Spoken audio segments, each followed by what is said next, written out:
నవ్యాంధ్ర అభివృద్ధికి గేట్వే లాంటి భోగాపురం అంతర్జాతీయ విమానాశ్రయం ప్రారంభానికి ముహూర్తం ఖరారైందా? జూన్ నెల 26న కమర్షియల్ ఆపరేషన్ స్టార్ట్ అవుతాయా? అవునని అంటున్నాయి అధికార పార్టీ వర్గాలు. ఎయిర్పోర్టు నిర్మాణ పనులు తుది దశకు చేరుకోగా విశాఖపట్నంతో అనుసంధానం చేసే ప్రయత్నాలు వేగవంతమయ్యాయి. 7 మాస్టర్ ప్లాన్ రోడ్లను యుద్ధ ప్రాతిపదికన విఎంఆర్డీఏ అభివృద్ధి చేస్తోంది. ఉత్తరాంధ్ర అభివృద్ధికి మైల్ స్టోన్ లాంటి భోగాపురం అంతర్జాతీయ విమానాశ్రయం ప్రారంభానికి శరవేగంగా రెడీ అవుతోంది. జూన్ 26లోగా కమర్షియల్ ఆపరేషన్స్ ప్రారంభించాలి అనేది ప్రభుత్వం ఆలోచన. ప్రధాని నరేంద్ర మోడీ చేతుల మీదుగా ప్రారంభోత్సవం చేసేందుకు ప్రయత్నిస్తున్నామని ఇటీవల పౌర విమానయాన శాఖ మంత్రి రామ్మోహన్ నాయుడు చెప్పారు. జూన్ నెలాఖరున ఉండేలా టెంటేటివ్ డేట్స్ ఖరారు కావచ్చని భీమిలి ఎమ్మెల్యే గంటా శ్రీనివాసరావు వెల్లడించారు. ప్రధాని స్కెడ్యూల్ ఆధారంగా మార్పులు చేర్పులు జరిగిన మరో 3 నెలల్లో గ్రీన్ఫీల్డ్ విమానాశ్రయం నుంచి ఆపరేషన్స్ ప్రారంభించడం ఖాయంగా కనిపిస్తోంది. ఇందుకు అనుగుణంగానే నిర్మాణ సంస్థ జీఎంఆర్ దాదాపు పనులు పూర్తి చేసింది.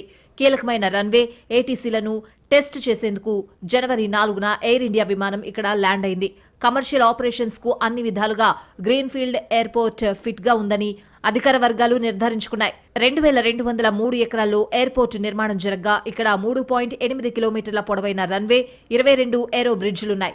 అత్యాధునిక సాంకేతిక పరిజ్ఞానంతో ఈ నిర్మాణాలు చేపట్టగా హుదూద్ లాంటి ప్రచండ తుఫాన్లొచ్చిన ఎయిర్పోర్ట్ కార్యకలాపాలు ప్రభావితం కాకుండా ఏటీసీ టెర్మినల్ బిల్డింగ్ నిర్మాణం జరిగింది. 27 సెంటీమీటర్ల వర్షపాతం, హుదూద్ మించిన గాలులొచ్చినా తట్టుకుని నిలబడుతుంది.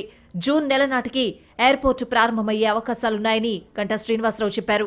Bhogapuram international airport capacity 4.5 million ప్రయాణికులు. దశలవారీగా ఈ సంఖ్య 6 మిలియన్ వరకు వెళ్తుందనే అంచనాలున్నాయి. ఈ ఎయిర్పోర్ట్ కార్యకలాపాలు ప్రారంభమైతే ఉత్తరాంధ్రతో పాటు ఒడిశా, ఛత్తీస్గఢ్ కు విమానయాన సేవలు దగ్గరవుతాయి. అయితే విశాఖ సిటీ నుంచి ఎయిర్పోర్టుకు వెళ్లాలంటే కనెక్టివిటీ ప్రధాన సమస్యగా మారనుంది. విపరీతమైన వాహనాల రద్దీ కారణంగా దాదాపు 55 కిలోమీటర్ల ప్రయాణానికి 2 గంటలకు పైగా సమయం పడుతుంది. ఇది ఎయిర్ ప్యాసింజర్లకు తీవ్ర ఇబ్బందికరం అనే భావనుంది. ప్రస్తుతం సిటీ మీదుగా వెళ్తున్న ఓల్డ్ హైవేపై 10 ట్రాఫిక్ సిగ్నల్స్ దాటుకుని వెళ్లాల్సిన పరిస్థితి. ఈ నేపథ్యంలో కీలకమైన 7 మాస్టర్ ప్లాన్ రహదారులను అభివృద్ధి చేయాలని ప్రభుత్వం ఆదేశించింది. విఎంఆర్డీఏ ఈ పనులను చేపట్టగా ఎయిర్పోర్టు ప్రారంభానికి ముందే పూర్తి చేయాలని లక్ష్యంగా పెట్టుకున్నారు. ఇంటర్నేషనల్ ఎయిర్పోర్టు ప్రారంభమైతే ఉత్తరాంధ్ర అభివృద్ధి ప్రణాళికలు టాప్ గేర్లో పడతాయని ప్రభుత్వం అంచనా వేస్తోంది.